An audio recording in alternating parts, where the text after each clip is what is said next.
Bismillahirrahmanirrahim. Assalamualaikum warahmatullahi wabarakatuh. Alhamdulillahirrahmanirrahim. Pada kesempatan kali ini,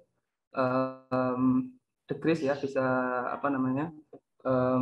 hadir kembali ya di tengah-tengah kita. Insya Allah lanjut membahas mengenai bahasan Serambi The Kris ya, lanjutan yang kemarin gitu. Sebelumnya perkenalkan dulu, saya Denny Prastiawan, di sini salah satu tim The Kris. Alhamdulillah pada kali ini kita akan membahas mengenai bagaimana mengefisienkan pembangunan rumah pada proyek perumahan. Nah, jadi ini salah satu pertanyaan ya dari owner maupun developer juga, ini terkait bagaimana sih menjawab pertanyaan dari pertanyaan ini terkait efisiensi gitu. Dan alhamdulillah pada kesempatan kali ini nanti kita akan ditemani oleh dua pembicara yang insya Allah akan mendampingi ya dalam acara ke depan, acara pada sore hari ini, yakni dari Mas Iqbal Krisnuansa. Mungkin Mas Iqbal bisa open kamera dulu. Assalamualaikum Mas Iqbal, gimana kabarnya Mas? Assalamualaikum warahmatullahi wabarakatuh. Nah, untuk pemateri kedua, insya Allah nanti ada dari Gus Nasir Al-Mahdi. Nah, ini alhamdulillah dari founder NSRland. Assalamualaikum Gus. Sudah gabung ya?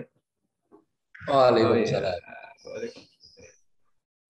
Gus asli Ponorogo nggih ini? Saya aslinya Los Angeles. Oh, Los Angeles. Sama saya juga nih. Ya, alhamdulillah bisa bergabung ya untuk dua pemateri pada kesempatan kali ini. Baik, saya juga menyapa dulu kepada peserta Serambi The Kris, sobat-sobat Serambi The Kris yang alhamdulillah pada kesempatan kali ini sudah bergabung, dan insya Allah nanti untuk ke depan jika ada pertanyaan bisa ditulis dulu dicatat atau mungkin bisa lewat chat room. Nah, nanti pas kesempatan bertanya bisa disampaikan gitu. Baik, langsung saja untuk pertama nanti dari Mas Iqbal dulu menyampaikan materi atau bahasan nanti sebagai bahan diskusi, kemudian nanti dilanjut dengan dari Gus Nasir ya menyampaikan bahasannya juga tentunya. Nanti yang terakhir dari teman-teman dari Sobat The Kris nanti bisa menyampaikan pertanyaannya. Nah, seperti itu. Baik, langsung saja yang pertama dari Mas Iqbal Arsitek dulu untuk menyampaikan materi sebagai bahasan. Monggo, saya persilakan Mas.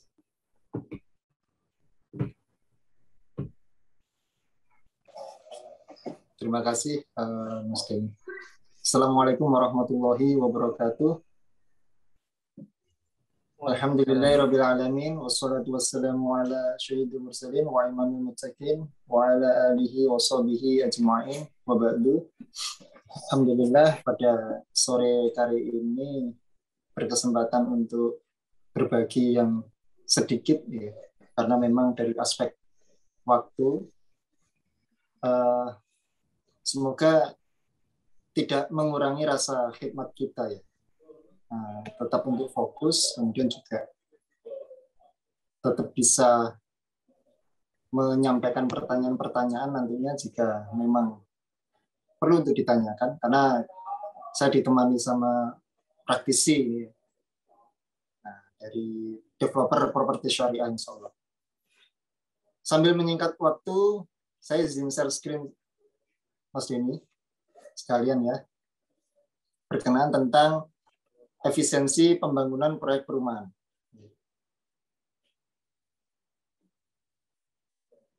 Ya, sebagaimana kemudian kita pahami ya, bahwasanya proyek itu suatu aktivitas yang bersifat sementara. Dia proyek itu unik, organik, bersifat sementara. Artinya apa? Dia dibatasi oleh tiga hal. Ya, sementara ini dari aspek waktu. Ya. Proyek itu ada batas waktunya. Misal membuat hunian gitu, rumah tinggal ada batas waktunya, tipe 1 lantai misal dibatasi 3 sampai 4 bulan, atau kemudian 2 lantai juga antara 5 sampai 6 bulan. Ini aspek waktu. Jadi proyek itu bersifat sementara dari segi waktu. Dari segi lingkup juga dia memiliki item-item yang tentu berbeda-beda setiap proyek. Makanya kenapa tadi saya sampaikan bahwasanya proyek ini unik gitu, bersifat organik, berbeda dengan manufacturing ya, yang dia sifatnya bisa repetisi, pengulangan, bisa pengulangan, repetisi. Yang berikutnya, proyek itu juga dibatasi oleh biaya. Ya, pasti ada biaya di sana. Biaya yang kemudian telah dianggarkan, biaya yang kemudian juga ditetapkan. Nah, ini 3 hal yang melingkupi, 3 hal yang membatasi proyek. Ada 3. Yang pertama adalah waktu, tentu ada batasannya, kemudian lingkup pekerjaan, yang kemudian adalah batasan biaya, atau yang kemudian dikenal dengan istilah triple constraint. Nah, kemudian karena pembahasan tentang efisiensi ini, dengan memahami triple constraint itu, apa sih yang diharapkan dari pemahaman 3 batasan tadi? Kita bisa memanage itu. Kita bisa melakukan manajemen terhadap proyek itu agar apa? Agar efektif, kemudian juga efisien. Ibaratnya efektif itu bagaimana kemudian kita bisa mencapai tujuan sesegera mungkin ya. Contohnya naik pesawat dari Surabaya ke Jakarta. Berapa waktu yang dibutuhkan? Nah, ini 1 jam. 1 jam. Nah, ini kan cepat ya. 1 jam. Dibandingkan kalau kita naik mobil misal. Berapa lama yang dibutuhkan waktu? Bisa sekitar 10 jam. Ya. Kalau lewat jalan tol ya. Surabaya ke Jakarta bisa 10 jam. Nah, kalau kita berbicara tentang efektif, tentu pesawat lebih efektif ya. Tapi kalau berbicara efisien, nah berarti kita ini kan juga ada aspek cost yang perlu diperhatikan. Harapannya begitu pula terhadap proyek itu, tercapai bisa secara efektif dan efisien. Nah, bagaimana tadi ibaratnya kita ke Surabaya mau ke Jakarta. Ternyata kalau naik pesawat itu tiketnya 800.000. Perjalanan 1 jam. Tapi kalau naik kereta, ada opsi kereta ya, bisa jadi di kisaran 400 atau 500.000 ya. Perjalanan 6 jam. Kira-kira mana yang efektif dan efisien? Ternyata pesawat itu kita tidak semata-mata 1 jam di situ, tapi ada jeda ya. Kita harus berangkat 2 jam sebelumnya dari rumah, kemudian di waiting room ya kan. Atau bahkan 3 jam ya yang amannya itu dari rumah gitu. Nah, ini kan memakan waktu total itu kan ya kurang lebih 4 sampai 5 sampai 6 jam gitu. Mulai di waiting room, nunggu bagasi dan sebagainya. Ini kan poin-poin yang juga menjadi perhitungan gitu. Nah, ini daripada kemudian kita naik mobil ya, tol itu 1 juta sekian gitu ya, berarti kan yang efektif dan efisien ternyata lebih naik kereta api. Nah, ini kaitannya dengan bagaimana kita memanage, bagaimana mencapai tujuan daripada proyek itu. Dengan apa? Ya tentunya dengan tetap bagaimana kemudian kita mencapainya dengan mengelola resource yang ada, sumber daya yang ada. Bagaimana sumber daya dari segi bahan, ketersediaan alat, distribusi bahan juga ya, human-nya. Nah, ini kan menjadi hal yang kemudian perlu di-manage ya, sehingga apa yang diharapkan dari proyek ya ini bisa mendapatkan proyek yang efektif dan efisien itu bisa tercapai. Ini pentingnya pemahaman tentang manajemen proyek. Nah, ini bagaimana ini? Ada hal-hal yang kemudian perlu difahami tentang manajemen. Setidaknya sebagaimana kemudian kita ketahui juga ya, minimal kalau sudah rekan-rekan atau sobat degrees yang di developer ini setidaknya paham lah 4 hal ini. Ada planning, perencanaan, organizing, ya, bagaimana kemudian kita melakukan pembagian tugas, actuating, bagaimana kemudian antar lini departemen itu bisa bekerja sama sehingga jalannya proyek itu bisa tercapai. Kemudian juga dari segi controlling, ya,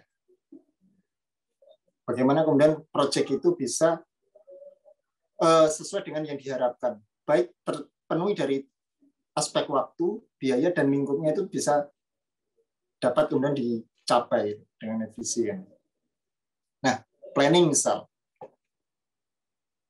Aspek planning, ya, tentu di dalam kalau kita ingin bagaimana proyek kita itu efektif, ya, efisien, tentu tidak bisa lepas dari perencanaan yang matang. Tidak bisa terlepas dari aspek ini. Tanpa perencanaan, tentu misal kita mau melakukan land clearing, ya, ada lahan, kemudian nggak kita rencanakan dulu, ya, misal langsung aja deh di bulldozer gitu, tanahnya agak-agak kontur gitu, langsung di bulldozer atau cut and fill langsung datar gitu. Ya ini kan tentu akan muncul hal-hal yang tidak kita duga. Gitu. Katanya dengan apa? Cost, ya, biaya. Nah, perencanaan ini salah satu kunci itu. Bagaimana proyek yang kita jalankan ini efisien atau tidak. Gitu. Makanya sebelum developer itu menentukan harga jual, kan komponen harga jual rumah itu kan ada bangunan juga aspek lahan gitu. Selain aspek marketing, aspek legal dan sebagainya. Aspek bangunan harus jelas gitu kan, harus clear gitu, harus bisa di breakdown dengan pas gitu. Kemudian aspek lahan juga kita harus memahami. Tidak kemudian lahan kontur itu otomatis diselesaikan dengan cut and fill gitu. Ya, karena harus dilihat juga apakah cut and fill ini akan membuat dari aspek batasan biaya ini memenuhi enggak. Kemudian juga dari segi waktu, nah, waktu ini kan juga biaya juga ya, kaitannya. Nah, ini bagaimana? Nah, ini harus betul-betul kemudian kita perhatikan gitu dari aspek perencanaan. Karena pengolahan lahan dan bangunan, desain bangunan ini tentu sangat mempengaruhi harga jual. Gitu. Contoh perencanaan desain ya, karena ini kaitannya dengan bagaimana kemudian ya harus jelas dulu desainnya kayak apa gitu. Kita nggak bisa menentukan harga jual kalau kemudian bayangan desain kita juga kayak apa gitu. Apakah tipenya berapa? Ini kan semua perlu bisa didapat dengan cara kita hitung. Nggak mungkin kita dengan melakukan mengumpulkan brosur kompetitor misal, oh harga jual rumah rata-rata di sini itu 500 juta misal, 500 juta. Nah, kemudian kita buat harga 500 juta itu, tanpa kemudian kita melakukan visibility study. Aspek lahannya berapa? Ternyata yang 500 juta kompetitor dapat kulak lahannya di bawah 1 juta. Tapi kita kulaan lahannya dapatnya di atas 2 juta. Ini tentu berbeda gitu. Termasuk itu nanti akan mempengaruhi tipe yang bisa ditoleransi. Ya, harga jual itu kan oke, kita keluarkan dulu lah aspek persentase dari biaya pengelolaan lahan kita keluarkan, ya, dan lain-lain kurang lebih marketing dan sebagainya kita keluarkanlah 60%-nya. Untuk bangunan sendiri 40%. Nah, tentu kemudian kalau kita dapatkan gambaran HPP dan sebagainya, ini belum model desainnya ya. Ini kita mau berapa gitu gambaran. Nah, ini sangat berkaitan. Jangan sampai kemudian kita sudah menetapkan harga, kita menetapkan tipe, tapi tipe itu nggak bisa memenuhi. Yang terjadi ya boncos ya, boncos. Nah, ini pentingnya aspek perencanaan dari segi desain. Kalau sudah dari segi desain, tentu kemudian kita butuh namanya acuan-acuan, ya, gambar kerja, gitu kan. Tujuannya apa? Tujuannya agar kemudian meminimalisir mispersepsi ya, antara yang di lapangan, kemudian juga apa yang dikomunikasikan developer terhadap pembeli, gitu. Speknya. Nah, ini harus sama-sama saling memberikan feedback gitu antara developer ya sebagai ownernya tadi kepada tim yang di lapangan, harus terkomunikasi gitu. Di lapangan ini bagaimana dan sebagainya. Namanya organik juga bisa jadi pada kondisi tertentu ada perubahan gitu. Karena aspek teknis ya yang nggak memungkinkan harus disesuaikan tetap dengan spek yang bisa tercapai. Nah, ini aspek perencanaan. Pentingnya gambar kerja untuk apa? Untuk menyamakan persepsi. Kalau gambar tadi ini kan belum bisa menggambarkan sebenarnya bangunan ini berapa meter sih, gitu kan, tingginya. Bagaimana kita bisa tahu tinggi antar level lantainya, kemudian decknya itu pada posisi ketinggian berapa, kemudian atapnya di tinggi berapa, plafon dan sebagainya. Ini kan ada di gambar kerja. Setelah masuk ke gambar perencanaan, desain, kemudian kita masuk ke pengembangan desain development ya. Kalau tadi preliminary design. Setelah preliminary design masuk ke desain development. Nah, ini soft drawing-nya seperti ini. Nah, ini bagian daripada penyamaan persepsi, apa yang dihitung-hitungannya hitung-hitungan developer ya kan masukkan menginputkan harga dan sebagainya, itu kan tentu pelaksana harus sama gitu. Bila terjadi hal-hal yang tidak diharapkan dalam proses, itu bisa diambil keputusan dengan cepat. Kemudian juga selain dari aspek gambar yang menjadi acuan, juga perencanaan dari aspek bahan ya. Nah, ini kalau RAB itu kan masih belum muncul secara ini ya. Secara sebagai developer kan kita berbeda-beda ya. Ada yang pemain lama, ada yang pemain baru. Makanya pemain baru tentu agak kesulitan ini. HPP-nya sekian kok, setelah proses berjalan dibelanjakan segini kok habisnya bengkak ini untuk material. Nah, ini sajian yang lebih mudah ya kita bisa sajikan dengan dipecah-pecah gitu kan. Nah, ini memudahkan juga ini. Biasanya RAB itu volume ya dari analisa harga, kemudian dimasukkan ke satuan harga, muncul secara item pekerjaan fondasi sekian, ini sekian, munculnya kan begitu ya. Umumnya kan begitu, umumnya. Padahal kita perlu tahu gitu, bahan itu habisnya berapa. Nah, kontrolnya itu langsung bahan, alat, dan human. Nah, ini contohnya bahan. Batu bata, misal bata merah, gitu. Pada pekerjaan fondasi rolak bata, kita ini butuhnya berapa sih? Nah, ini kita bisa munculkan bijinya. Atau kemudian pasir yang dibutuhkan untuk ngecor. Itu masing-masing item itu akan memudahkan siapa? Developer itu.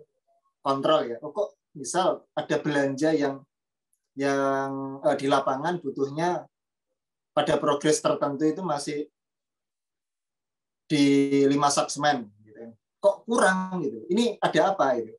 Ngeceknya cepat gitu. Oh, bisa jadi ketika ngelepo ya, banyak sisa-sisa semen itu yang nggak beres karena tukang yang pulang sore sisa semen masih banyak dibiarkan kan kering gitu. Kering ini kan juga buat buang material. Nah, ini kan akan jauh lebih mudah tergambar ketika RAB itu diganti sajiannya. Mungkin kalau yang sudah lama berkecimpung tergambar ya. Seperti halnya karena pengulangan ya.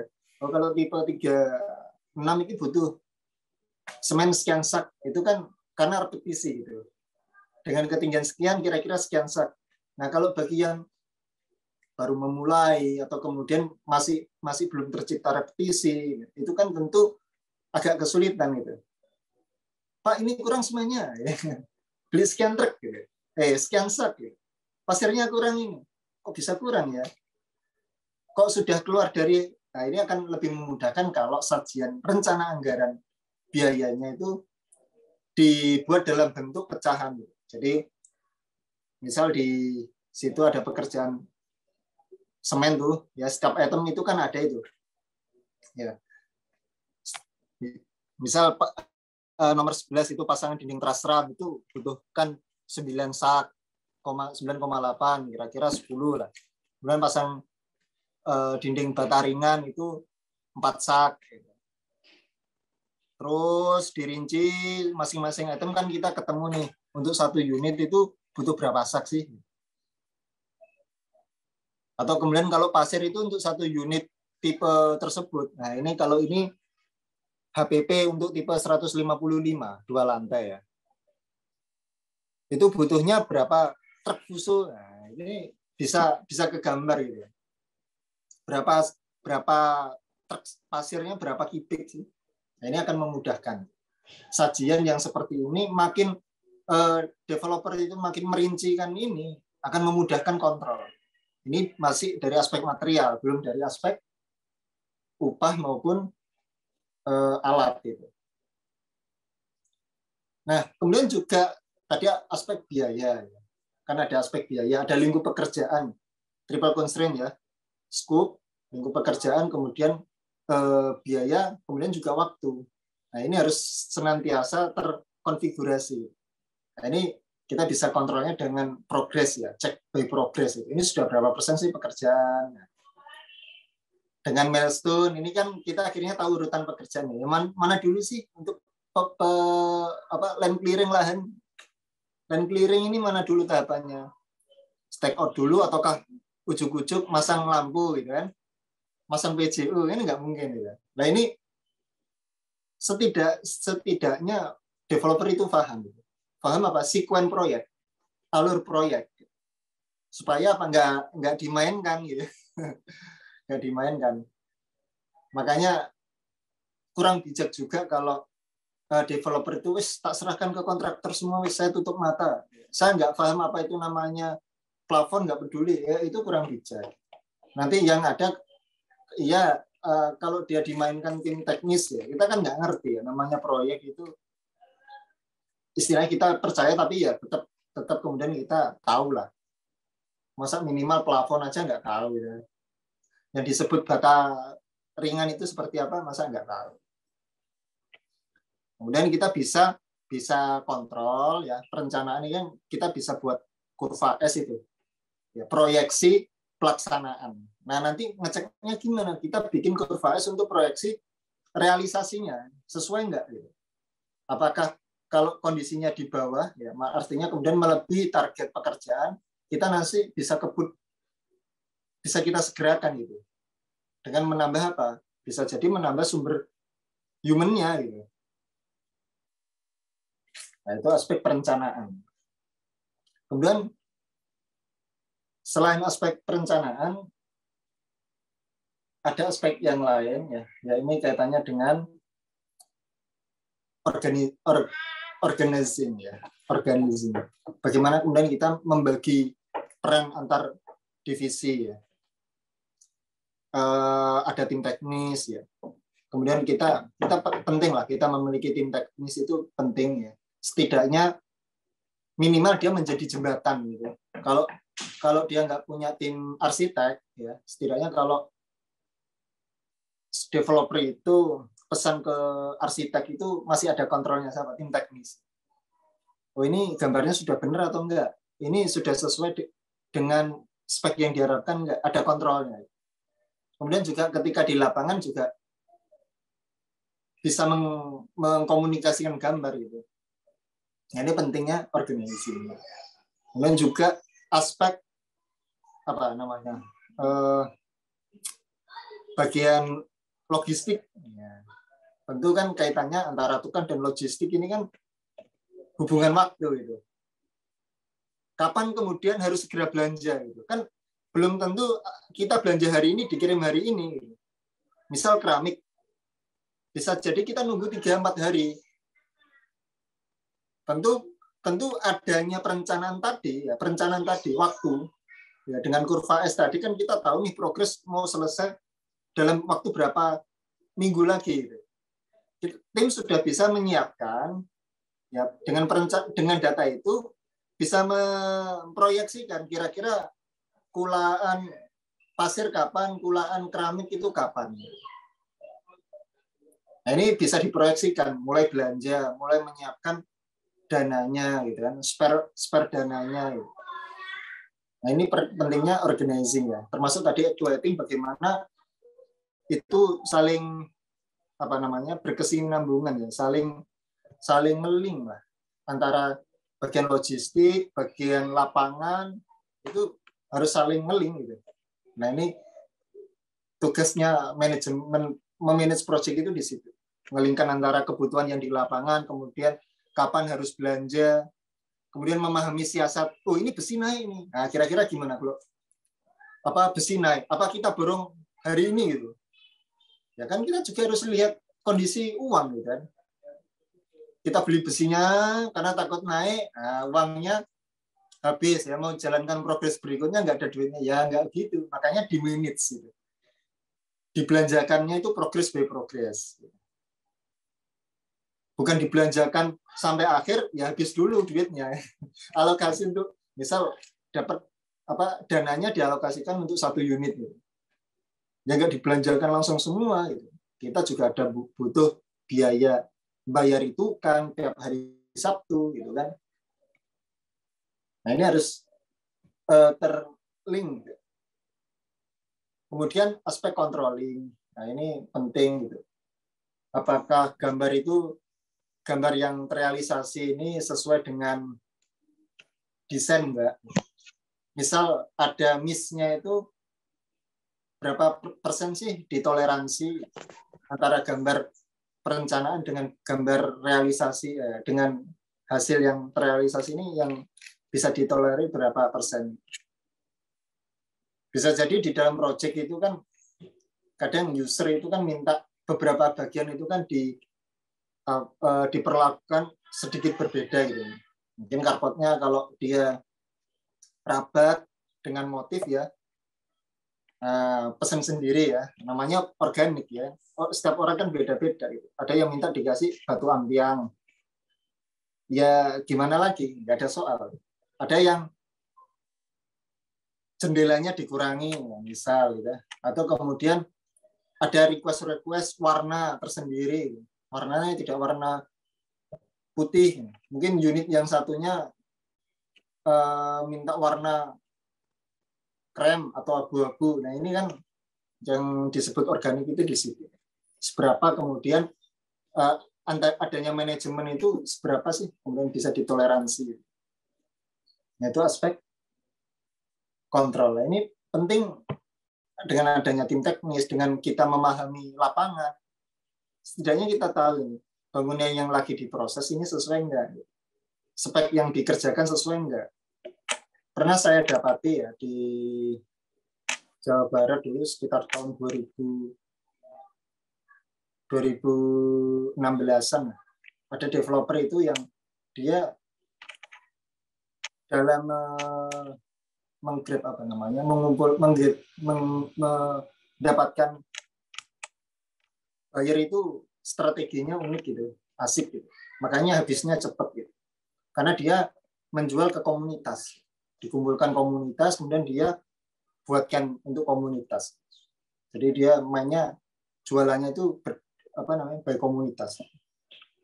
Cuman sayang kemudian dia mendapatkan pemahaman bahwasanya yang penting saya taruh orang teknis, sudah saya tinggal gitu. Ternyata apa yang terjadi di dalam perjalanannya, bangunannya sudah dibangun 9 unit gitu. Sudah terbangun 9 unit, sebagian masih progres ya, sekian persen, 80%, 60% ya, sangat beragam gitu. Kemudian ada apa namanya, ada rekan yang penasaran gitu. Habisnya berapa kok murah apa sambil ngecek project ya. Kemudian ngecek strukturnya, ternyata ya kasihan juga. Pada akhirnya harus dibongkar semua itu rumah.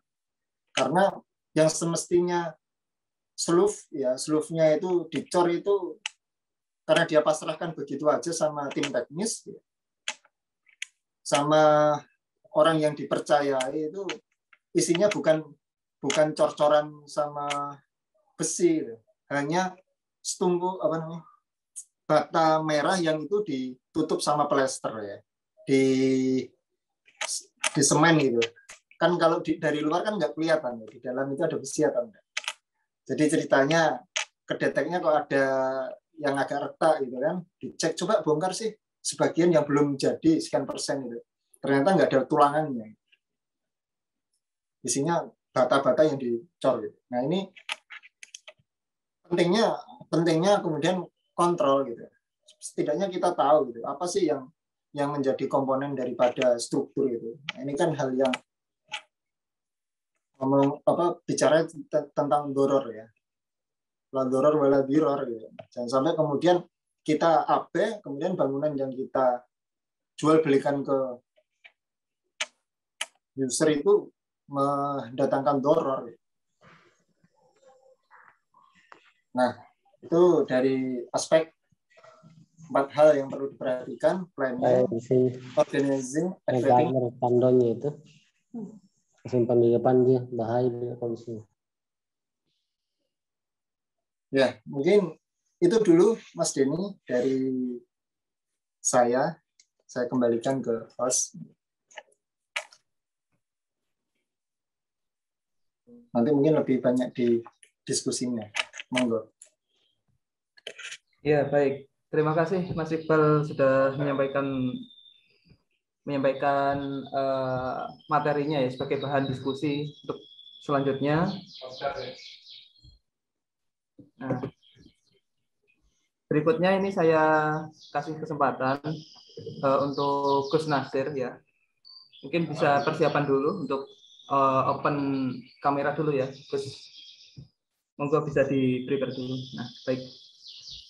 Nah, ini jadi kalau sekarang membahas mengenai efisiensi ya, efisiensi dan efektivitas, bagaimana untuk mengefisiensi sebuah proyek itu. Nah, pada faktanya kan di di lapangan pada faktanya itu kan ada yang namanya properti syariah dan properti konvensional nih Gus. Nah, jadi tentunya di situ pasti akadnya itu berbeda, kesepakatannya itu berbeda. Nah, Gus ini yang sekiranya sudah pernah berkecimpung di dunia itu, mungkin bisa ngasih gambaran bagaimana sih strategi ya pengefisiensi proyek yang baik yang sesuai dengan syariah maupun yang konvensional gitu. Apakah ada perbedaan atau enggak gitu. Monggo saya silakan. Apakah suara saya bisa terdengar jelas semuanya? Alhamdulillah. Baik. Assalamualaikum warahmatullahi wabarakatuh. Alhamdulillahirabbil alamin wa bihi nasta'inu ala umuri dunya waddin. Allahumma shalli wa sallim wa barik ala sayyidina wa maulana Muhammadin wa ala alihi wa sahbihi ajma'in wal 'aqibatu lil muttaqin. Amin ya rabbal alamin. Syukur kepada Allah atas segala karunia-Nya dan berselawat kepada Nabi Muhammad dan selalu berharap syafaatnya. Terima kasih yang tidak tara saya haturkan kepada tim The Grease ini ya, luar biasa sekali ini. Ada momen-momen, ada forum-forum seperti ini yang menurut saya itu memang harus selalu kita jaga konsistensinya dan juga explore terhadap isu-isu yang sifatnya itu aktual terkait apa yang memang seharusnya dilaksanakan dan dilakukan oleh kita yang memang orangnya adalah orang properti. Nah, ini saya lihat yang hadir di sini ini, Masya Allah, ini pemain-pemain semuanya. Ada berapa arsitek di sini ini? Saya sebenarnya ngeper sedikit ya, tapi nggak apa-apa lah. Saya ngeper sedikit, tapi saya juga ngepurnya banyak. Karena antum boleh jadi adalah orang akademisi. Jadi ibaratnya kalau ekspornya dalam suatu bidang, antum ini bolehlah mungkin saya akui sebagai orang yang secara akademik. Kalau di perguruan bela diri itu mungkin antum ini sudah jadi pendekar atau warga, jadi sebuah bela diri ya, perguruan bela diri. Tetapi saya di dalam kaitan dengan kegiatan properti, saya tidaklah termasuk dari golongan akademik, walaupun gelar saya itu S1 saya dari ITS ya, Institut Teknologi Syariah, jurusan properti, dan S2 saya itu ITB ya, di Institut Teknologi Bangunan, jurusannya konsentrasi saya adalah rumah maksimal 3 lantai ya. Jadi kalau antum ngajak saya ngobrol tentang masalah bikin rumah sakit, bikin airport, bikin rumah pembakaran jenazah, atau bikin rumah pemotongan hewan, ya saya nggak ngerti. Karena apa? Yang saya jalani selama ini kan sebuah repetisi, sebuah pengulangan yang memang saya lakukan selama sekian waktu. Nah, coba supaya enggak ini. Selama sekian waktu, sehingga sebenarnya repetisi itu menambah variasi-variasi ya. Kalau kita mau bicep atau mau tricep begitu ya contohnya ya. Itu kan hanya membesarkan lengan tricep atau bicep kita ini mungkin dengan banyak variasi, tapi judulnya kan sama. Oh, itu lagi. Maka saya sampaikan kepada antum semuanya, kalaupun toh saya dibilang expert karena saya hanya pengulangan dan variasi saja. Ini mungkin ada yang belum ditutup ya suaranya, sehingga ada yang masuk ini. Ya gitu. Oke, saya lanjutkan. Saudara sekalian saya hormati, kesempatan berbahagia ini, apalagi di fasilitasi The Gris, luar biasa The Gris, saya salut sekali dan saya mengikutinya secara kontinu karena saya pikir ini adalah dalam rangka riayah. Apalagi antum-antum ini kan tidak hanya sekedar properti ya, tapi properti syariah. Nah, makanya karena kita menggawangi dan mengawal ide dan konsep yang namanya syariah, tentunya kita tidak boleh lepas dari koridor syariah itu sendiri. Dalam sebuah firman disatakan sudah, Allah itu tidak akan pernah meninggalkan kalian dalam kekosongan hukum. Artinya dalam segi apapun kita itu harus ada sandarannya secara syariah, ya kan, al-aslu fil af'al kalau nggak salah itu, ya, at-taqyid bi ahkam syar'iyyah. Jadi segala hukum asal sebuah perbuatan itu adalah berlandaskan atau bergantung, taqayyud itu itu terikat kepada hukum syara'. Makanya dalam beberapa hal ingin saya sampaikan ke depan ini nanti, apa yang bisa saya ingin saya uraikan di beberapa pertemuan yang berikut ini. Maka sebagai pelaksana atau sebagai pelaku ya praktisi properti syariah, tentunya ada beberapa hal yang harus benar-benar kita kuasai. Nanti akan saya ulas sedikit demi sedikit. Dan tentang apa yang disebut dengan efisiensi itu begini, jangan sampai dikatakan efisiensi itu adalah sesuatu penghematan atau pengiritan, tetapi lebih tepatnya apa yang kita sebut dengan efisiensi itu adalah menggunakan, melaksanakan, menempatkan segala aktivitas kita itu pada tempatnya. Misal contoh, untuk mengangkut atau membawa 2 ikat jerami yang kita habis panen, itu sebenarnya bambu saja cukup. Tapi kenapa kita kok pakai linggis yang beratnya 5 kilo? Oke, kita kuat, tapi minimal kan buang-buang sia-sia. Harusnya kita bisa bawa 2 ikat kali 100 kali, mungkin hanya 50 kali udah capek duluan. Yang keduanya mungkin ya harga linggisnya kan mahal dan berat. Lama-lama pundak kita nanti galer kalau orang Jawa bilang. Atau kalau cek Sunda, orang Sunda itu naon eta namina. Abdi hilap ya. Itu. Yang keduanya, ketika memang kita butuh sesuatu yang memang harus kuat. Kayak contohnya ketika kita mau menancapkan sebuah apa contohnya ya, kita mau mengikat ayam yang notabene ayam itu memang dia gesit, dia liar ya, dan dia kuat mungkin. Nggak mungkin lah kita pakai mengikatnya dengan senar untuk mancing ikan lele atau mancing ikan mas yang nantinya bisa jadi nanti putus, atau kalau nggak putus-putus itu kaki itu bisa putus nanti gara-gara dijerat oleh jaring atau pakai tali senar yang notabene memang nggak waktunya atau nggak sesuai dengan aplikasinya ya. Karena dengan demikian maka itu berbahaya sekali. Jadi definisi yang nanti akan saya sampaikan, efisiensi itu maknanya adalah sebuah upaya yang mana upaya tersebut menempatkan porsinya dalam waktu dan barang yang sesuai dengan apa yang dibutuhkan oleh kita sebagai praktisi properti. Itu. Tapi sebelum sampai ke arah sana, nanti akan saya uraikan beberapa langkah. Mudah-mudahan waktunya juga cukup.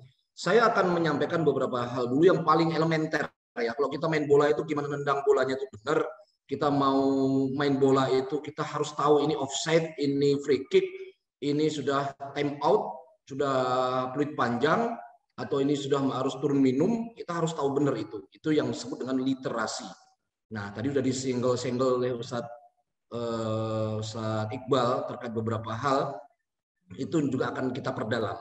Baik, yang akan saya sampaikan pertama kali adalah mohon dilihat bersama-sama apa itu, yaitu tentang sebenarnya kita mau apa sih? Kita akan mau bangun rumah. Nah, aspek-aspek apa sajakah yang dibutuhkan dalam membangun rumah terkait dengan syaratnya dulu. Nah, oleh karena itu ingin saya sampaikan kepada antum semuanya, bisa dibuka host disable participant screen sharing, bisa dibuka itu ya screen sharing saya ya. Sebentar. Setting ya. Suara saya terdengar baik? Ya, alhamdulillah terdengar baik terus.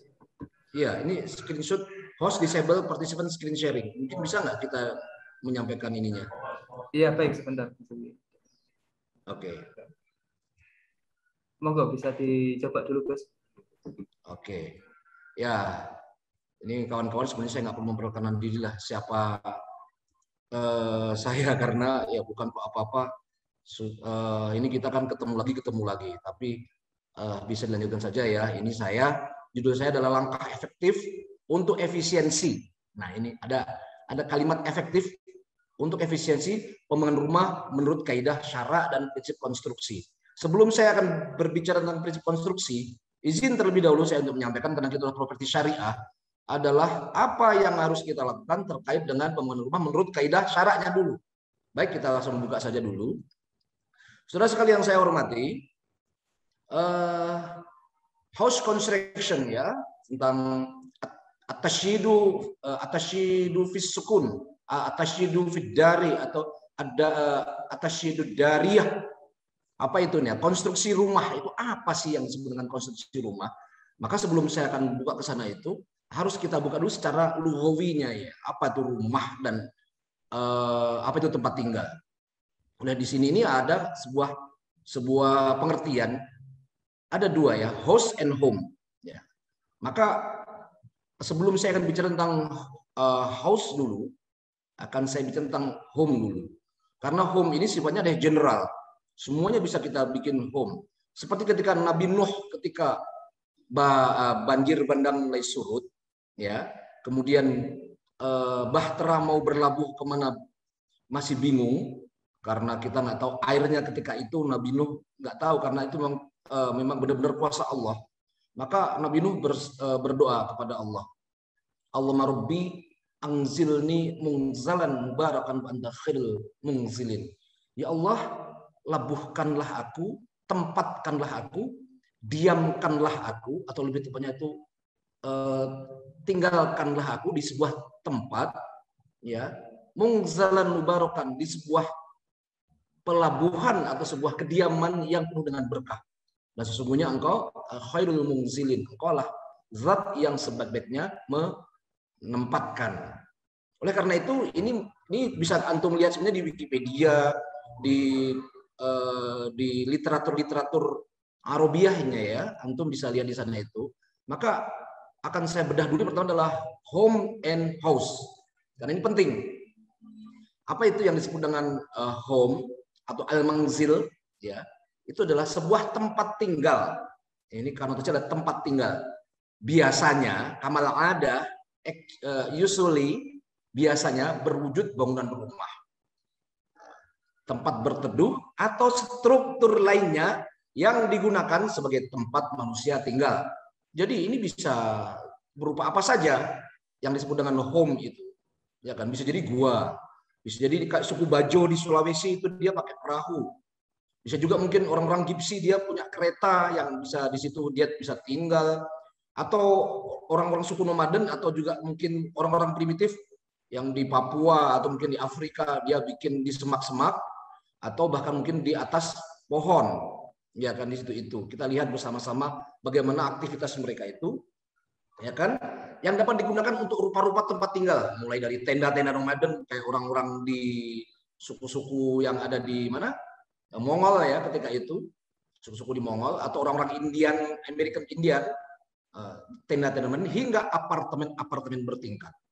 Dalam konteks tertentu tempat tinggal memiliki arti yang sama dengan rumah, kediaman, akomodasi, perumahan, hospitality, and the other action, and other definition. Oleh karena itu ini harus kita pahami bersama-sama al-manzil ini. Nah, kemudian apakah kita akan berbicara tentang al-manzil? Tentunya tidak, karena ada yang lebih spesifik lagi, lebih khusus lagi. Ya, lex specialis, kalau bahasa hukumnya itu adalah lex specialis dekat lex generalis. Sesuatu yang khusus akan menghapus, mentiadakan yang sifatnya lebih umum atau lebih general. Karena itu saya nggak akan mengajak Anda untuk bicara tentang bikin kemah, bikin gua, atau orang-orang Yordania yang bikin batu yang dipahat-pahat untuk dijadikan kuil, atau orang-orang yang ada di Azerbaijan yang di mana-mana. Tapi saya akan bicara tentang apa itu rumah. Nah, al-bait, abi ad-dar, itu dalam arti umum adalah rumah adalah salah satu bangunan yang dijadikan tempat tinggal selama jangka waktu tertentu. Jadi ketika saya muda, berumah tangga, sampai kemudian saya nanti meninggal, kan nggak mungkin saya akan juga tinggal di situ dimumiin atau diawetkan di situ. Saya harus cari tempat yang memang tempat cocoknya buat saya. Rumah bisa menjadi tempat tinggal manusia maupun hewan, tetapi istilah untuk tempat tinggal yang khusus hewan adalah sangkar, sarang, kandang, liang, apalagi ya, susoh kalau orang Jawa, susoh manuk, dan hal-hal yang lain. Namanya akan saya urai lagi. Next, saudara sekalian, ya, pengertian rumah bukan nggak ada pengertian tempat tinggal. Ini Undang-Undang Nomor 1. Ini saya orang hukum akan saya urai dulu dari sisi hukumnya ya. Tadi kan sedikit saya simpul dari lughawinya, dari bahasa Arabnya, cara syaraknya. Ini secara hukum positifnya. Apa yang disebut dengan rumah adalah bangunan yang berfungsi sebagai tempat tinggal atau hunian dan sarana pembinaan keluarga. Jadi sudah ada kegiatan personal, ada kegiatan sosial, kemudian ada juga kegiatan yang sifatnya itu, mohon maaf, seksual, dan ada juga di situ adalah utility. Ada kegunaan memasak, berlindung, menyimpan, kemudian memasak, menyimpan, bisa jadi juga menerima tamu secara sosial dan yang lainnya. Ini menurut John Turner ini ya, John Turner ini dalam bukunya Freedom to Build mengatakan rumah adalah bagian yang utuh dari pemukiman. Ingat itu, utuh dari permukiman dan bukan hasil fisik sekali jadi semata. Ada sebuah proses, melainkan merupakan suatu proses yang terus berkembang dan terkait dengan mobilitas sosial ekonomi penghuninya dalam satu kurun waktu tertentu. Ini Pak Siswono ketika jadi mempera dulu ini, ketika Orde Baru, rumah adalah bangunan yang berfungsi sebagai tempat tinggal atau hunian dan sarana pembinaan keluarga. Jadi di sini fungsinya macam-macam, tetapi kalaupun toh dia punya fungsi macam-macam, satu hal yang menjadi pokok secara prinsipil adalah dia memiliki bangunan yang mana bangunan itu ada kegiatan-kegiatannya dan secara fisik dia akan berbeda dengan yang namanya bukan bangunan, bukan kemah, bukan liang, bukan sarang, bukan gua, bukan mobil karavan, bukan rumah perahu, apalagi itu yang miliknya Ustadz Iqbal pernah bikin itu rumahnya Rongrong dan Bona di majalah Bobo ya. Di situ itu mobil bisa jadi perahu, bisa jadi rumah, entah bisa apa jadi apa lagi nanti itu. Jadi peti Covid, siapa tahu. Seperti itu.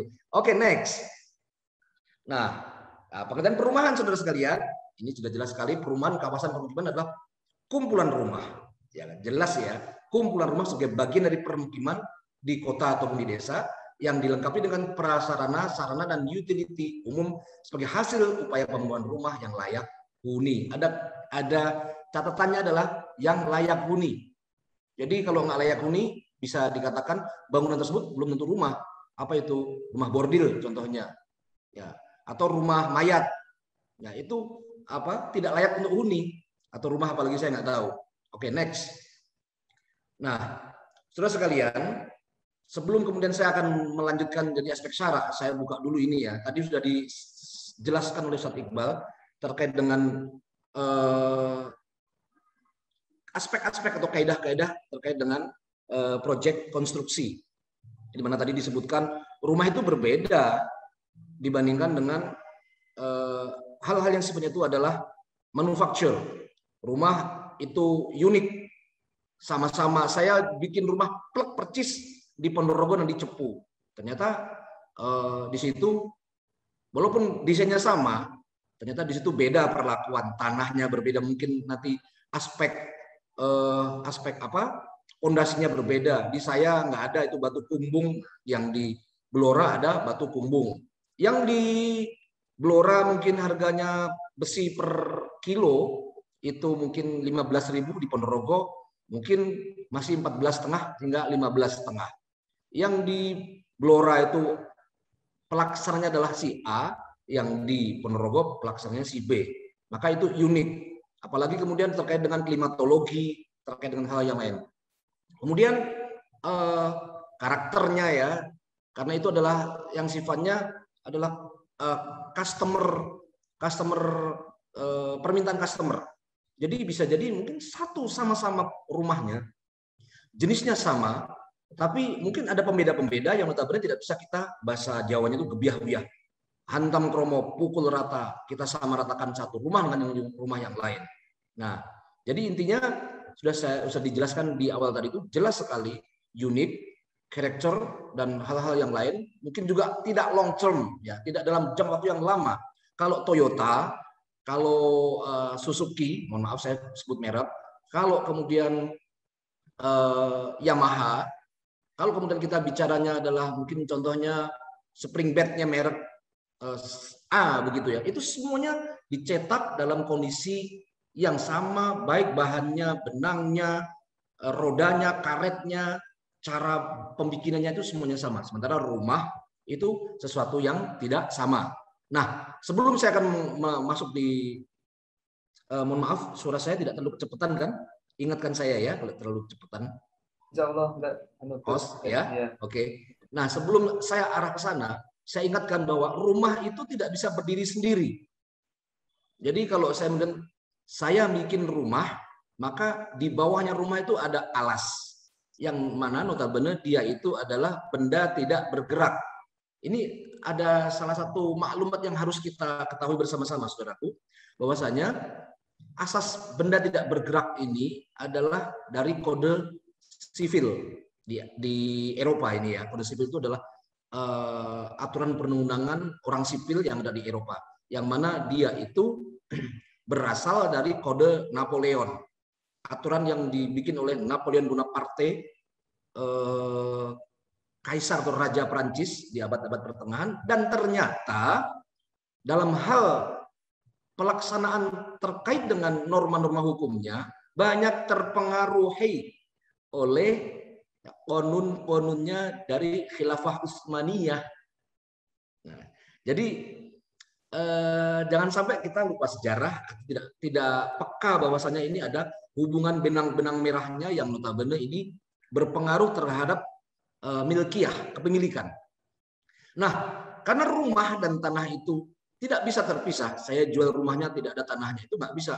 Kalau ada orang bilang rumah Jawa itu joglo, bisa dipretelin itu rumahnya, ya rumahnya bisa dipretelin, mungkin gentengnya oke, reng dan usutnya oke, soko gurunya oke, ya tiang-tiangnya oke. Apalagi kira-kira yang bisa dipretelin? Mungkin gedeknya, partisinya bisa dipretelin oke, tapi pondasinya apa bisa Anda pretelin, Anda rakit kembali? Tentunya tidak. Nah, karena ada asas perlekatan, ini akan saya buka dulu ini pasal 500 dan pasal 506 di KUH Perdata, ingat ini ada hubungannya nanti kalau kita benar kita mau bicara sirah sebenarnya ya. Pasal 500 dan pasal 506 KUH Perdata ini juga inilah wanilai rojiun karena sampai sekarang pun tidak ada yang mampu dan mau untuk merubah ini. Saya nggak tahu apa kepentingannya. Orang bikin KUHP saja kok susahnya minta berapa kali anggota DPR itu berganti-ganti, berapa kali ada rapat-rapat untuk jadi tim apa namanya pansus untuk perubahan undang-undang ini ternyata nggak bisa. Segala sesuatu seperti tanaman atau bangunan yang berdiri di atas tanah apabila merujuk pada KUH Perdata, maka segala tanaman atau bangunan itu menjadi bagian dari tanahnya karena berlaku asas perlekatan. Next. Nah, sistem persertifikatan hak atas tanah menurut peraturan pemerintah tahun 2000 nomor 24 tahun 97 tentang pendaftaran tanah. Ya, kalau kita mau mensertifikatkan itu ya. Dan ini tidak, bahkan ketika Undang-Undang Cipta Lapangan Kerja kemarin saya mengisi di asosiasi, itu juga tidak bisa untuk dijadikan sebagai sebuah pemilikan, hanya hak guna saja. Tapi itu nanti akan bicarakan yang lainnya. Apa itu? Sertifikat adalah merupakan bukti kepemilikan, ya, bukti pemilikan yang sah dan yang paling kuat atas hak atas tanah. Nah, ini bahasa hukumnya atas pemilikan hak atas tanah. Membuktikan bahwa tanah dan segala sesuatu yang ada di atas tanah adalah milik seseorang yang namanya tercantum dalam sertifikat itu. Tidak ada dikenal sistem sertifikat yang dikeluarkan untuk segala sesuatu yang ada di atas tanah. Ya, ini sistem menunjukkan bahwa sistem perlekatan itu benar-benar ya, dipakai dalam pendaftaran tanah untuk kepemilikan. Oleh karena itu akan saya lanjutkan lagi next. Ya, saudara sekalian, mungkin sampai di sini ini back dulu sebentar. Ya, karena adanya perlekatan yang sedemikian rupa itu, maka tidak bisa kita pungkiri bahwa ada beberapa transaksi yang akan terjadi di atas dua mahalul aqd atau objek. Apa itu? Tanah itu sebuah mahalul aqd sendiri, dan ada bangunan yang dimana itu ada mahalul aqd atau objek itu sendiri, dan muqtadal aqdnya atau implikasinya luar biasa. Ini mohon maaf, kita sebagai pelaku properti syariah harusnya ngerti ini. Nah, kemarin sudah saya jelaskan sedikit. Ini waktu saya jam berapa ini, Bapak host? Saya panjang masalahnya. Ini mungkin bisa, kalau dipersingkat bisa ya 16.30 aja Gus, ini bisa dipersingkat. Oke, saya lanjutin saja, nanti mungkin saya bagikan ya. Lanjutkan Ustaz. Nah, ini seputar hukum syara, ini tentang kenapa dilarangnya kita jual beli salam karena tidak ada al-makil, al-mahdud, al-muzun ya. Tidak boleh ditimbang, maka tidak boleh ditimbang, diukur atau dijumlah. Karena rumah itu nggak bisa ditimbang, rumah nggak bisa diukur, rumah juga nggak bisa ditimbang. Caranya bagaimana? Saya nggak tahu itu. Oke, yang selanjutnya rumah juga next. Rumah juga nggak bisa dibikin dengan skema lanjut lagi ya. Salam tadi udah jelas. Ini saya memakai pendapatnya Profesor Syekh Atha bin Khalil Rashtah, satu-satunya profesor yang mujtahid ya, yang memiliki disiplin ilmu teknik sipil internasional levelnya ini. Beliau memiliki sebuah jurnal yaitu Al-Wasit fil Hisabil Kamiyah, sebuah metodologi tentang penghitungan kuantitatif. Nah, saya nggak tahu ini apakah ada mujtahid atau ulama yang sampai sedemikian jauhnya mengerti ya tentang metode penghitungan kuantitatif dalam hal apa? Fil bina turuq, dalam hal pembangunan rumah dan jalan, wal muqarbah bainahuma, dan komparasi di antara dua-duanya itu. Supervisi, mohon maaf. Dalam supervisi terhadap pembangunan rumah ataupun jalan. Nah, saya memakai, maka as-salam jelas tidak boleh, dan jelas satu lagi istisna. Ingat itu. Next. Jelas-jelas kita menganggapnya itu juga bermasalah. Kenapa? Karena istisna itu kita jual beli inden untuk sesuatu yang mana ada beberapa hal yang memang tidak boleh untuk kita lakukan. Karena apa? Secara ilmiah, secara barang yang tidak ada padanannya dan yang ada padanannya, tentu itu tidak bisa kita kebiahuyah atau kita pukul ratakan ya. Next lagi, karena nggak mungkin rumah itu seperti halnya mangga gadung atau mangga arum manisnya Probolinggo yang sama persis. Saya itu sudah saya bilang, saya singgung tadi itu, rumah pun juga bermacam-macam seperti itu ya. Atau beras rojo lele dari Karanganyar, jelas nggak bisa. Atau apa ya yang Surabaya terkenal ya, saya nggak tahu itu.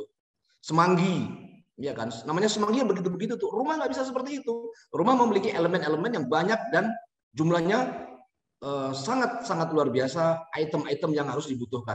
Maka ini kalau kita mau memperjualbelikan rumah atau membangun rumah, ini saya ngomong ke kontraktor untuk kita memakai metode yang lain ya.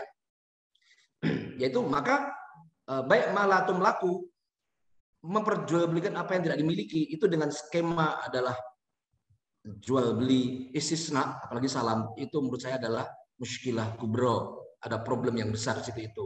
Apa nanti faidahnya atau hikmahnya akan saya uraikan lagi, tapi mungkin nanti kita akan banyak diskusi dalam hal ini. Next, ya, oke, next lagi ya, nanti kita diskusikan saja. Nah, next terus, oke, banyak ini Ustadz yang saya sampaikan. Terus lagi ya, nanti kita diskusikan saja. Terus sampai kemudian apa solusinya kalau kita mentransisikan jual beli rumah atau sebagai kontraktor yang membangun rumah yang belum ada wujudnya, maka yang harus kita lakukan adalah silakan ada dua pendekatan yang bisa kita jalankan. Bangun dulu baru transaksikan. Jadi mohon maaf, kalau saya beli rumah Anda ya udah saya bangun dulu, nanti kita transaksi. Harga nanti harganya nanti, desainnya nanti mungkin ya nanti, yang penting kita bangun dulu baru kita jual. Jadi nggak ada transaksi di situ itu. Yang kedua adalah membuat surat pernyataan atau komitmen pembelian. Istilahnya adalah sama-sama tahu kita ya, wa'ad ghairu mulzim. Tapi menurut saya surat komitmen atau pembelian ini harusnya tidak ada qobad, tidak ada di situ itu sebuah kegiatan serah terima hak dan kewajiban. Manakala ada, itu akan kita tanyakan lagi, itu jadinya akad dong. Oke Pak, saya mau menikahi anak Bapak Pak. Tapi iya sudah nikahi saja nanti, tidak ada kegiatan apa-apa. Baru kemudian ketika kemudian, ya oke kamu nikahi anak saya, tapi kemudian bisa nggak kamu titip ke saya dulu uang sekitar 50 juta nanti untuk keperluan ini dan itu, untuk teropnya, untuk riasnya, untuk maharnya, dan segala macam. Lalu kemudian ketika sudah terjadi perpindahan seperti itu kan wadiah namanya. Jatuhnya akad lagi dong. Nah, apalagi kalau dipakai dan kemudian dikembalikan lagi nanti ketika kemudian ada dalam jangka waktu tertentu. Itu menurut saya muskilah. Kemudian hal yang berbahaya di sini ketika dimasukkan dalam hukum positif, saya nggak akan berbicara tentang wa'ad ghairu mulzim itu menurut siapanya ya, karena bukan ranah saya untuk membahas dan mungkin bukan di momen-momen ini. Bahayanya ketika kemudian mungkin tambah 5 menit lagi ya. Oke, ya sudah kalau begitu surat pernyataan itu jelas enggak? Ya makanya harus kita bikin adalah next itu kita membuat 3 akad terpisah, jual beli tanah, jual beli bahan bangunan, dan 3 jasa bangun. Apakah bisa wakalah? Bisa, tapi itu lemah. Nah, itu yang gimana nanti kita akan diskusikan. Lanjut. Nah, pentingnya memahami aspek konstruksi untuk mengantarkan transaksi itu adalah mengetahui dasar-dasar literasi konstruksi rumah. Anda akan saya kasih tahu, seorang bos yang besar, ini harus ngebut saya ya. Nah, padahal saya akan menjelaskan ada beberapa hal ini. Literasi konstruksi itu ngerti, ini apa sloof, ini apa kolom, ini apa balok, ini apa ring, ini apa banyak hal ya, contohnya kayak seperti ini bajaringan boleh nggak? Karena kita menjaga jangan sampai ada namanya itu bid'ah konstruksi, ada taklid konstruksi, dan ada khurafat konstruksi. Ini sering kita dalami karena apa? Minimnya kita mengetahui dasar-dasar literasi konstruksi rumah. 2, kita mengaktualisasikan prinsip 3 akad terpisah tersebut dalam penghitungan kualitatif dan kuantitatif dalam konstruksi rumah. Apa yang dimaksud? Nanti kita diskusikan saja. Dan terus, nah, kita melakukan pemilihan metode penghitungan kebutuhan dalam pembangunan rumah. Lanjut. Nah, ini saya sebenarnya sebuah studi kasus saja ya. Ini sebenarnya banyak video, tapi kayaknya nggak cukup ya Tat ya. Cukup sekiranya ya ini ya. Ya, sebenarnya ini ada sebuah studi kasus untuk menentukan perencanaan kita harusnya seperti apa, ya kan? Lanjut lagi. Nah, perencanaan desain ini saya ini levelnya baru qiraah. Ada 3 hal yang harus kita kuasai. Harus kita serap dalam melaksanakan sesuatu. Kalau kita mau belajar agama, pertama kali kita harus bisa baca. Perintahnya kan ikro, bukan uktub atau tulis. Nah, pertama kali harus kita kuasai adalah membaca dulu. Membaca, siapa yang bisa membaca? Untuk apa membaca? Untuk membaca tulisan orang-orang yang sudah punya kecakapan dalam menulisnya, dan sekaligus juga untuk supervisi, mengawasi, mengontrol apakah sudah benar tulisan itu. Jadi ada qiraah, ada kitabiah, dan sudah level, ini level ma'rifat nanti ya, seperti kawan-kawan degris ini, sudah levelnya sudah sinafiyah, sudah bisa mengarang kitab ini. Nah, kitab-kitab seperti inilah yang akhirnya bisa kita laksanakan. Untuk perencanaan terus, ada sedikit saja, saya ngebut ya, nanti kita baca diskusinya. Saya pakai RAP, saya nggak kenal RAB, saya nggak kenal apa-apa. Jadi dari mana kita bisa ngitung RAP? Dari gambar kerja yang dibikin oleh arsitek sebagai orang yang sudah mampu menulis, dan dari desain struktur dari kawan-kawan sipil yang mereka bisa akan menghitung berapa di situ kebutuhan strukturnya, dan nanti sebenarnya kita menghitung. Alhamdulillah saya dari awal memakai ini dan terbukti. Saya garansi 1 tahun, bahkan ada yang 2 tahun. 5 tahun yang lalu saya bikin rumah masih kuat, masih bagus, masih bisa transaksikan. Tapi banyak juga yang 2 tahun yang lalu ada kawan-kawan kita yang bikin rumah udah rubuh rata sama tanah. Saya nggak perlu tunjukkan, yang jelas antum semua pasti banyak yang tahu. Nah, kira-kira ini perencanaan, lanjut ya. Nah, ya lanjut terus. B, langsung B saja Ustaz. Ya, terus perencanaan waktu, ini bar chart. Ini saya bikin bar chart ya, karena ini yang paling mudah. Terus lanjut lagi. Penghitungan upah tenaga borong dan penghitungan bahan bangunan. Ini RAP saya ya. Lanjut lagi, ini ada rapat-rapat yang harus kita lakukan. Kemudian B, masih ada ya, koordinasi supplier dan jasa borong. Nah, pra-pembangunan akan kita lakukan, apa itu, tahap pelaksanaan jual beli bahan bangunan dan jasa tenaga kerja. Ini kalau kita memakai skema ini, hikmahnya saudaraku, kita bahkan bisa membuat toko bangunan sendiri. Nah, keren kan seperti itu, ada income masuk. Lanjut lagi, ada video-video sebenarnya. Ada pembuatan fondasi dalam hal pekerjaan ini, logic diagramnya sebenarnya ada pembuatan fondasi itu struktur bawah. Lanjut lagi, saya nanti akan jelaskan saya pakai apa. Lanjut lagi ya, terus ngebut saja kita. Sudah offset kayaknya ini. Nah, terus footplat hingga sloof dan seterusnya nanti akan kita diskusikan. Kira-kira demikian kan, Bapak? Oke, baik. Saya kembalikan kepada host karena waktunya mungkin nggak memungkinkan untuk kita jelaskan. Yang pasti saya garis bawahi, saudara sekalian, kita ketika membandingkan rumah satu dengan yang lain, jangan hanya di Ponorogo ini 2,1, di Jakarta 3,1. Tidak, tapi harus apple to apple. Desainnya apa, kemudian bahan bakunya, raw materialnya apa, lokasinya di mana, ya kan? Kemudian denahnya seperti apa. Kalau kita mirip-mirip seperti itu, apple to apple, saya yakin kalau kita dengan metodologi atau metode yang benar, dengan perencanaan yang benar, karena ingat 5 hal, apa itu dalam kegiatan konstruksi itu ada 5 hal.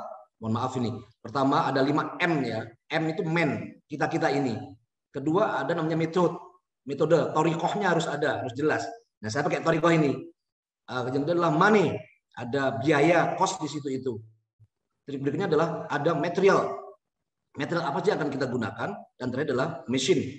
Ada alat bantu kegiatan produksi yang notabene ini akan mempengaruhi kita terkait dengan bagaimana kesuksesan kita membangun rumah dengan efisien, efektif. Saya jelaskan di saya adalah saya itu harus ada 3 ya. Megah, mewah, murah. 3 hal ini harus dicakup. Murah tapi tidak megah, tidak gagah, percuma. Murahan jadinya. Gagah tapi tidak murah, nah itu artinya kan minggat kita. Nah, tapi kemudian sudah murah, ya sudah tidak murah, tidak gagah, tidak mewah, cilaka kita. Saya kembali kepada host, terima kasih sebelumnya. Ya, baik, terima kasih ya untuk Gus Nasir ya. Alhamdulillah, Insya Allah penjelasannya sangat ini ya, cukup jelas ya, Insya Allah. Nah, ini dari beliaunya tadi menjelaskan mengenai efisiensi proyek gitu ya tadi. Nah, kemudian dilanjutkan mengenai definisi dari rumah, tempat tinggal dan lain-lain. Dan alhamdulillah itu sebagai informasi ya bagi kita yang masih mungkin awam di dunia proyek secara langsung itu seperti apa gitu. Ya, selanjutnya ini mungkin langsung saya buka untuk sesi tanya jawab dari peserta. Mungkin kalau ada pertanyaan bisa disampaikan lewat chat di Zoom, atau mungkin bisa sampaikan secara langsung. Monggo, saya persilahkan.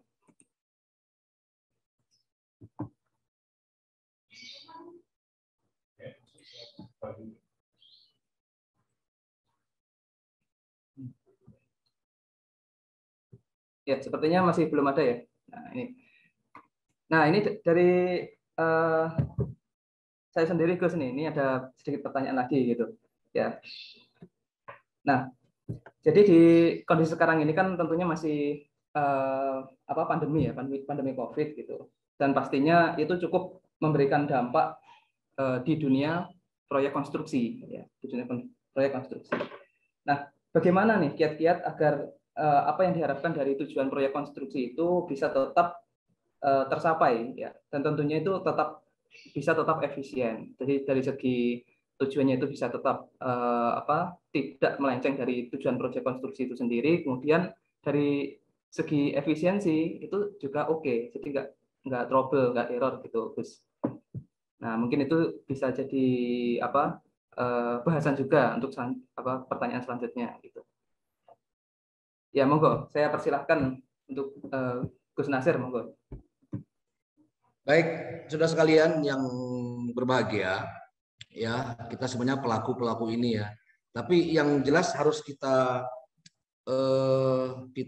tekankan di dalam dunia konstruksi ini, seperti yang sering saya tulis dan saya sampaikan, di dalam dunia properti ini ibarat telur, ya kan? Telur itu perolehan tanah itu adalah cangkangnya dan selaputnya.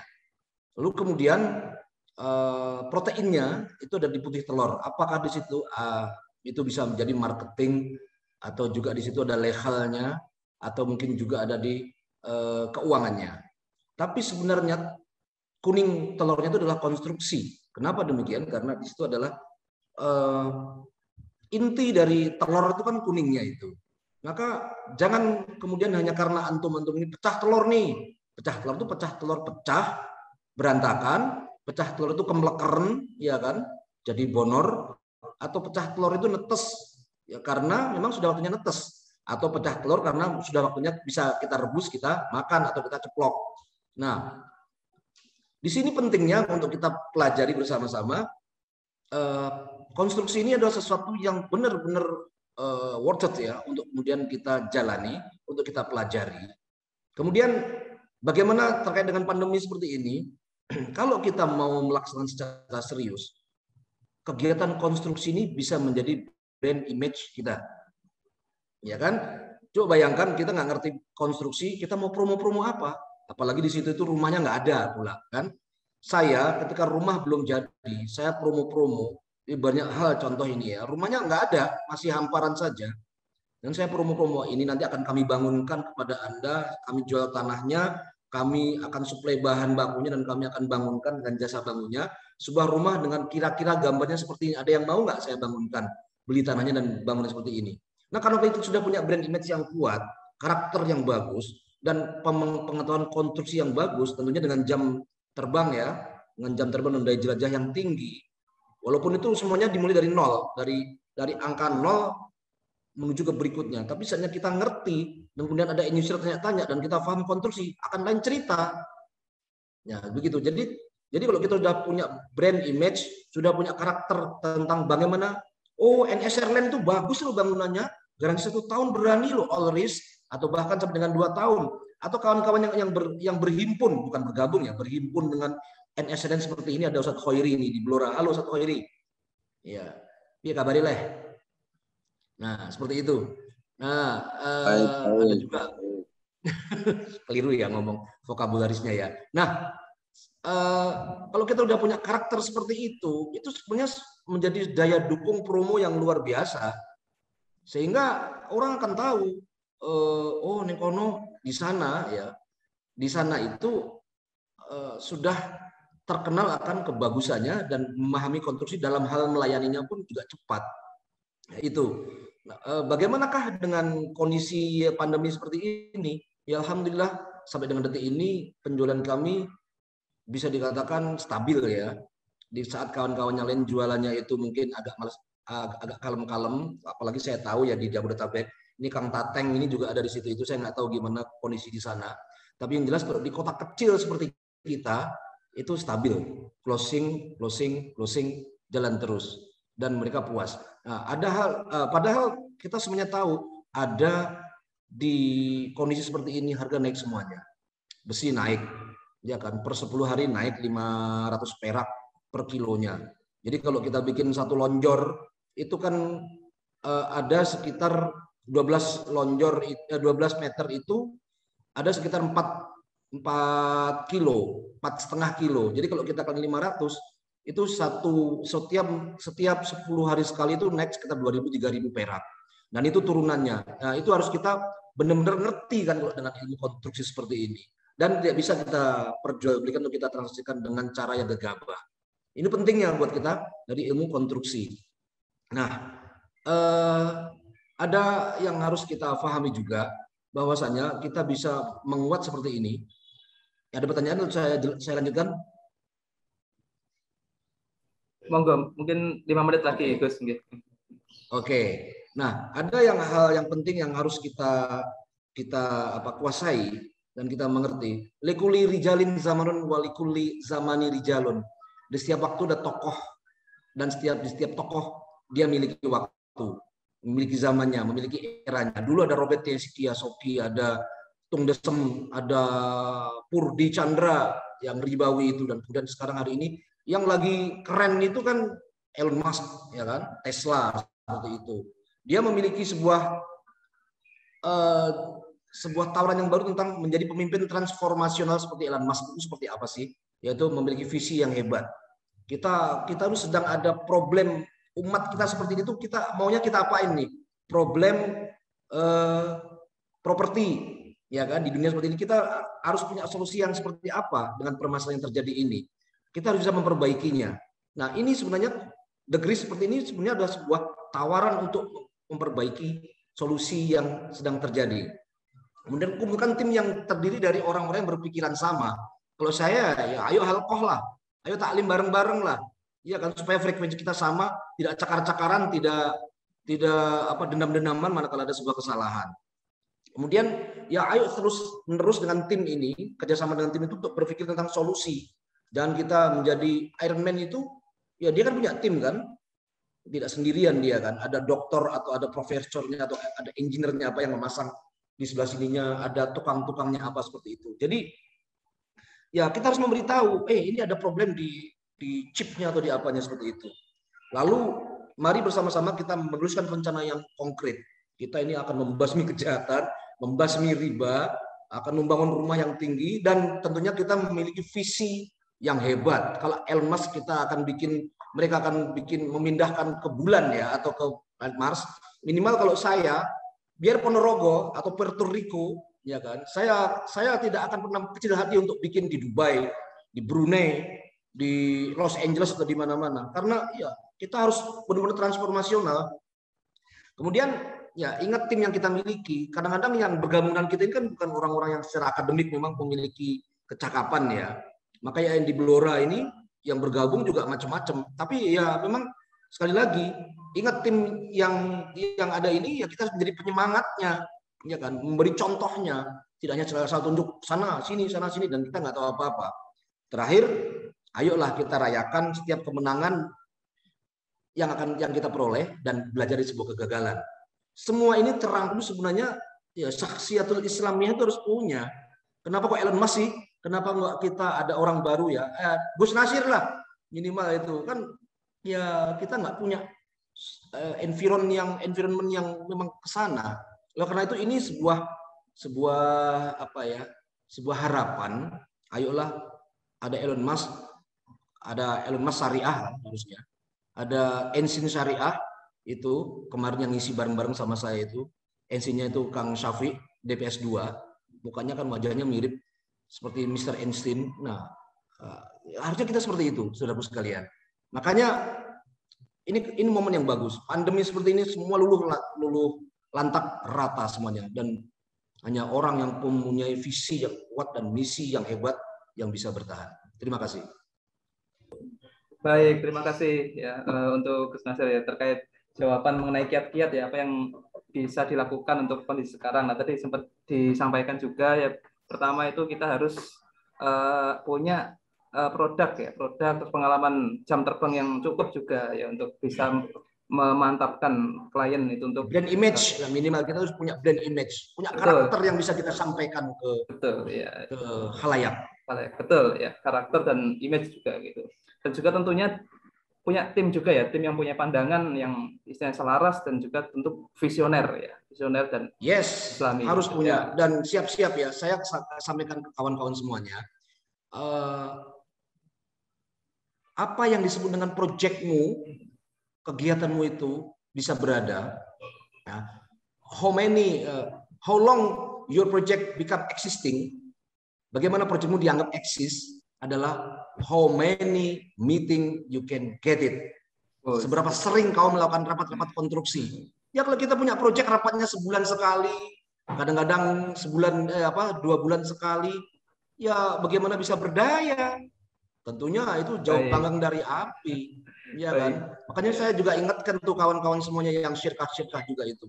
Ayolah, sebulan ada rapat mingguan, ada rapat bulanan, dan saya ingatkan, saya ini monster kalau urusannya udah jadi monster. Ya, jadi kayak debt collector di akhir bulan ketika udah kegiatannya ketika urusannya adalah rapat konstruksi. Karena ini kuning telur nih, telur nggak ada kuningnya tuh kayak gimana ya, kuning telur nanti kalau netes itu kan jadi kepalanya.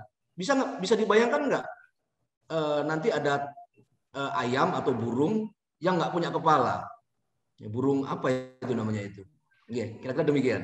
Baik, terima kasih ya sudah sangat jelas dari. Ini saya nunggu kawan-kawan ini, mana suaranya ini? Halo. Ya. Ini berhubung waktunya sudah hampir selesai. Nah, ini ada satu pertanyaan lagi ini untuk Gus Nasir juga dan juga Mas Iqbal nanti untuk closing statement juga. Nanti Gus juga menyampaikan closing statement juga karena waktunya sudah mepet juga ini. Ya. Nah, mungkin dari Mas Iqbal dulu deh nanti ya terkait oh maaf, ini dari Gus Nasir dulu. Ini saya sampaikan pertanyaan, nanti Gus Nasir terus sedikit saja nanti ya, sedikit saja nanti terus closing statement, nanti langsung Mas Iqbal closing statement. Nah, ini jadi bagaimana tips-tips dari Gus Nasir untuk kami ini yang masih pemula ya, agar proyeknya bisa efisien. Mungkin 5 menit saja Gus, 5 menit saja cukup. Bisa diulangi lagi? Bagaimana tips-tips Gus Nasir ya untuk yang pemula, kami yang pemula ini agar proyeknya itu efisien. Mungkin 5 menit saja Gus, nggak apa-apa. Oke, sekaligus closing statement ya. Sekaligus closing statement. Baik, karena ada 5M ya, man, method, kemudian money, kemudian di situ juga ada material dan ada machine di situ itu. Maka yang harus Anda dapatkan 5-5-nya ini harus benar-benar jeli, ya. Bagaimana manusia kawan-kawan antum itu? Syariknya oke nggak? Karyawannya bagaimana? Antum sendiri sebagai pemimpin, kalau seandainya antum memimpin, itu seperti apa? Sudah cukupkah antum itu untuk merasa sudah tahu, atau antum harus menggali terus? Itu ya. Sudah berapa buku? Ini bicaranya konstruksi, sudah berapa buku konstruksi yang antum baca? Sudah berapa orang antum tanyain tentang konstruksi supaya Anda selalu kaizen? Ya. Sudah berapa banyak karyawan Anda yang memang benar-benar konsisten atau get out from our team? Itu yang pertama tentang man-nya. Tentang metodenya, saya selalu mengatakan saya tidak akan pernah memakai yang sebenarnya istisna karena saya tahu di situ banyak muskilahnya. Ada banyak problem saya pakai itu. Ya, ada hikmah-hikmah yang banyak. Mungkin kita suatu saat akan diskusikan seperti itu. Saya juga nggak mau pakai wa'ad ghairul mulzim karena sekali saja saya tahu itu, saya bisa gugat atau saya bisa digugat oleh orang yang memakai skema wa'ad ghairul mulzim. Maka saya pakai 3 itu. Ya, itu metodenya ya. Terkait juga dengan penggunaannya dari 3 akad yang terpisah itu, maka yang lebih sedikit dekat dengan 3 akad itu adalah kita memakai RAP. Nah, dan tentunya perencanaan dengan RAP itu tentunya ada pedomannya juga. Ustaz Iqbal nanti mungkin yang akan menambahi. Terkait dengan money. Nah, hal ini cost yang akan kita pakai, antum semuanya sebagai pemula, antum harus bisa mengulur waktu. ya kan? Maka dengan cara RAP itu nanti antum akan tahu benar mengulur waktu. Saya untuk tipe 40 saya nggak mau 3 bulan selesai. Kalau maunya si pemborong kan cepet-cepet segera dapat duit. Kalau kita ini kan handoko, nggak tahu apa artinya itu, mungkin tanya sendiri nanti. Kalau kita memakai skema seperti itu, ya otomatis kita harus pintar-pintar mengatur zona merah, zona kuning, zona hijaunya. Itu mana? Kemudian terkait dengan material, pilihlah material-material yang memang sesuai dengan dagangan, barang, jenis dan model atau tipe rumah yang akan Anda pakai. Karena di sini mempengaruhi sekali terkait dengan kesuksesan Anda. Dan terakhir, peralatan-peralatan itu sebisa mungkin Anda efisienkan. Tidak perlu yang hebat-hebat lah peralatannya. Tetapi sekali lagi saya sampaikan, untuk pasir 1 kubik nggak mungkin Anda bawa 1 dump truck. Tetapi kalau Anda membawa batu koral 5 kubik, kenapa Anda harus pakai arko berkali-kali? Metodologi itu yang saya sebut lebih cocok kalau kita pakai adalah dengan metodologi penghitungan kuantitatif, yaitu dengan cara kita pisahkan akadnya dan hikmahnya luar biasa, kita bisa efisien. Nah, saya juga mengingatkan sekaligus closing statement, kawan-kawan semuanya jangan pernah berhenti untuk belajar, kawan-kawan juga jangan pernah untuk selalu bertanya-tanya ke siapapun, jalin silaturahminya, dan ingat, kita mungkin beda harokah, mungkin saja di sini ada. Tetapi untuk urusan muamalah, mana yang arjah, mana yang lebih rojih, mana yang lebih sorih untuk melakukan ini, ayo kita pakailah yang terbaik supaya apa? Salamatan fid dini wad dunya wal akhirah. Kira-kira demikian bisa saya sampaikan. Assalamualaikum warahmatullahi wabarakatuh. Waalaikumsalam warahmatullahi wabarakatuh. Baik, terima kasih untuk Gus Nasir. Monggo saya persilahkan untuk Mas Iqbal untuk closing statement. Monggo, Ustaz Iqbal. Ya, alhamdulillah. Bagaimana kemudian kita bisa mengefisiensikan sebuah proyek? Ya, tentu kita harus memahami batasan-batasan. Karena kita akan berbicara tentang efisien, efektif ya. Tentunya sebelum ngomong efisien kan harus efektif ya. Kalau kemudian dari aspek waktu tidak terpenuhi, tentu tidak menjadi efektif. Ya. Maka penting bagi kita untuk senantiasa melihat batasan-batasan tersebut, kemudian juga mengelola sumber daya yang ada, baik manusianya, tukang-tukangnya, kemudian juga materialnya. Tentu berbeda antara daerah area Jawa dengan Kalimantan lah misal. Untuk mendatangkan material tertentu ini tentu berbeda biaya daripada pengiriman bahan. Bisa jadi di Kalimantan tidak ada, kemudian perlu datangkan dari Jawa, ini kan juga tentu berbicara tentang cost tersendiri. Nah ini penting kemudian untuk ditimbang ulang gitu. Tidak hanya mengikuti apa sih yang lagi tren gitu. Yang lagi tren bata ringan atau bata merah. Jadi tidak melihat pada aspek itu ya.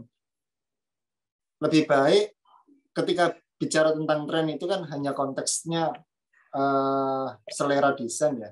Tapi kalau konstruksi, bagaimana kemudian ini katanya juga bagaimana aspek waktu, aspek biaya, ya kan? Ini juga perlu tetap kita perhatikan gitu ya. Agar jangan sampai kita banyak bermain cutting laser ya. Ternyata di daerah Kalimantan atau di daerah Sulawesi misal itu tidak siap dengan hal tersebut. Tentu biaya akan lebih tinggi gitu. Ya, HPP nggak bisa target batasan pembangunan untuk unitnya nggak bisa tercapai. Nah ini penting, pengetahuan tentang ini itu penting. Penting kaitannya untuk bisa mengefisiensikan suatu proyek. Nah makanya tadi planning ya, perencanaan aspek ini harus betul-betul matang. Gitu. Aspek perencanaan ini harus matang. Gitu. Karena kalau nggak matang ya banyak hal yang tidak kita harapkan gitu. Yang berikutnya adalah perencanaan yang matang itu belum tentu bisa diterapkan 100% ya. Karena proyek itu organik gitu. Satu kondisi belum tentu sama. Mungkin secara hitung-hitungan kita bisa kerjakan proyek 3 bulan, 4 bulan, tapi cuaca ini juga aspek yang perlu dihitung ya. Apalagi kalau tanah yang akan dirikan rumah itu tanah clay ya, tanah liat gitu. Ini energinya jauh lebih besar untuk mengondisikan. Kita nggak bisa pas musim hujan tanah liat itu kalau kita injek itu kaki kita ikut mendelep itu apa bahasa Indonesianya ya? Ikut ini ya, terjadi penurunan ya.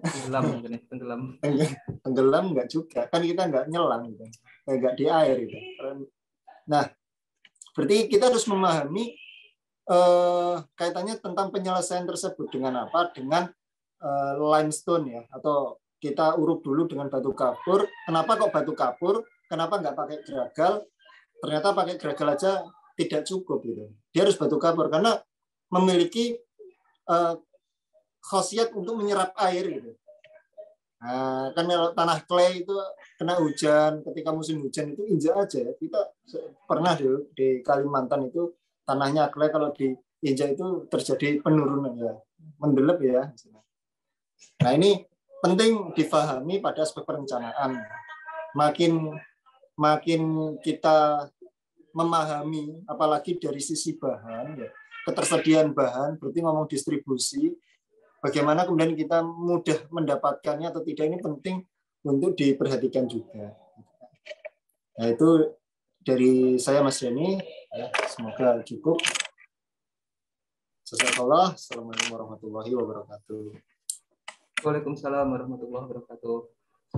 Oke, baik, alhamdulillah kita sudah sampai di penghujung acara. Saya ucapkan sekali lagi terima kasih kepada peserta ya yang sudah hadir pada kesempatan kali ini, yang sudah mengikuti acara hingga selesai, alhamdulillah.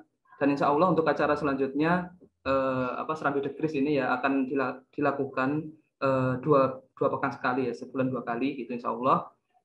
Dan saya juga ucapkan terima kasih mewakili tim Dekris kepada Mas Iqbal sama Gus Nasir ya Gus Nasir yang sudah hadir ya, meluangkan waktu di tengah-tengah kesibukan beliau ya, alhamdulillah sudah bisa mengisi di Serambi Dekris ini, alhamdulillah. Baik, sekian dari saya mewakili tim. Jika ada salah kata maupun salah perbuatan kami mohon maaf. Billahi taufiq wal hidayah. Wassalamualaikum warahmatullahi wabarakatuh.